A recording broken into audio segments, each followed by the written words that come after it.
with a stand. We are going to have to fight, and that's what everybody is doing here today, and that's why millions of your colleagues across the public sector are doing the same thing. And we have to be determined, because let nobody say, by the way, that we are mindless wreckers. We as unions, as union leaderships, are ready to negotiate. We have negotiated on public sector pensions and we are prepared, but we are not prepared to have unilateral announcements about changes made without consultation, without negotiations, which tear the fabric of our pensions and threaten our futures and our livelihoods in old age. So, once again, my thanks to everybody for coming here.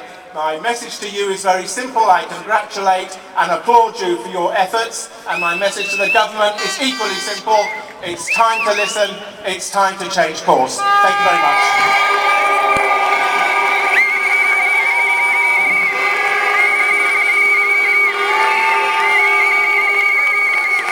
Thank you, everybody.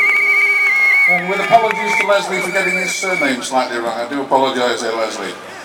Can I call upon now one of our other teachers' unions, NES, UWT, and Tracy Holland of the Somerset Association to speak on their behalf.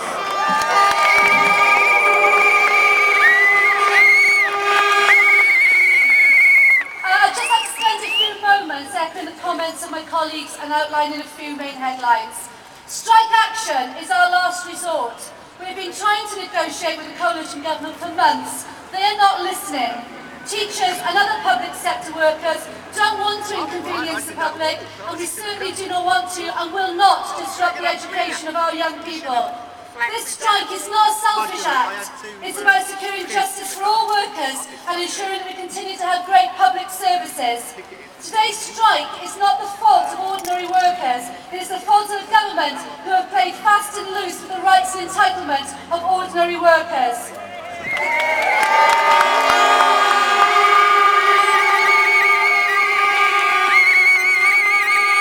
Coalition government has spent 8 months delaying the game playing and now wants to resolve the problem in 8 weeks. However, there's still not an offer on the table for teachers. They have provided no evidence that public sector pensions are unaffordable or unsustainable. Please remember, teachers are taxpayers too. They have been responsible. They have saved for their retirement. The coalition government is taxing ordinary workers whilst allowing a repetition of the behaviour which caused the banking crisis in the first place. Cutting the incomes of ordinary workers and pensioners and decimating our public services mean people will have less money to spend. This is bad news for the economy. Some truth about public sector pensions, which most of you already know. Public sector pensions are not gold-plated. The average public sector pension is less than £5,000 per year. The average teacher pension is £10,000. For every £1 spent on public sector pensions, £2.50 is spent on tax relief for pensions in the private sector. Often it's tax relief for the pensions of the 1% super rich. Meanwhile, too many private sector workers have no pension provision at all. All ordinary working people deserve a decent pension. It is a scandal that in the private sector, many are denied an access to a decent pension by their employers. Today we are standing up for the pension justice for all. The change from RPI to CPI pensions indexation is taking 15% from the value of pensions, which ordinary workers have spent their working lives saving for.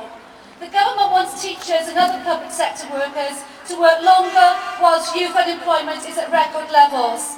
The so-called 3.2% increase in pension contributions is actually a 50% increase for most teachers, or up to £100 more to be paid out each month at a time when teachers' pay has been frozen. And just to finish, today we stand up for pensions justice. Tomorrow we must fight to protect the pay, jobs and conditions of ordinary workers. The fight for justice for working people doesn't end today. That is why teachers in the NES-UWT will be continuing our action tomorrow. From tomorrow, teachers in the NES-UWT will be standing up for standards, continuing the fight for pension, decent working conditions and jobs. We will be taking a stand to defend the quality of our public sector workers and quality of education in our schools. Please support our campaign.